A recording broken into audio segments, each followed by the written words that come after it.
week 3, let's go through all of the new and exciting books that came out in the third week of October because this month was stacked and I don't want you guys to miss out on any of them. As always, we'll start with the books I've already read and recommend. The first one is Secret Haven, which is the last book in the Sparrow Falls series by Catherine Cowles. This is my favorite of the series so far. I haven't read the first few books yet. This book was absolutely everything. I loved the relationship in this book. The found family is so beautiful. It has the "it's always been you" trope as well, and this man is so down bad for her. This was 5 stars, and this was also 5 stars. I read and loved Good Spirit, so I got both the Target edition deluxe and the normal deluxe edition because they are so pretty. This one's about the ghost of Christmas past coming to haunt somebody who doesn't seem to be deserving of being haunted, and they end up falling for each other. I have read a third book that came out this week, but it's an audio only. It's the new Listen to Barry book called This Is a Safe Space. I really enjoyed this. This is just a novella length, so it's a really short and sweet book, but it was a really fun thriller. Next up is the new Beverly Jenkins book, Calling All Blessings. This is a book in an interconnected standalone series. It's called the Blessings series, and this one is a heartwarming book that's set in Henry Adams, Kansas. It says it tackles the complex, real, and honest parts of family life and friendships that we don't normally see in fiction.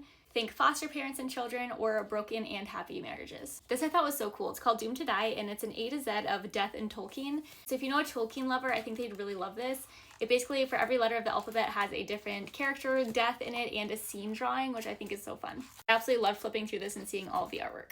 Then we have Backslide, which is a second chance romance between 2 high school exes who are in a forced proximity situation at their best friend's destination wedding. Next up is Isn't It Obvious, which is such a fun sounding book. It says that it's about a podcaster and a producer who fall in love over email without realizing that they actually know and hate each other in real life. The Midnight Knock is kind of thick, which is intimidating, but it sounds amazing. This one is a locked room thriller about this group of strangers who end up trapped in a remote Texas motel as they have to race against time to try to save their own lives. Death at the Door is book 2 in a series, but you can read this as a standalone.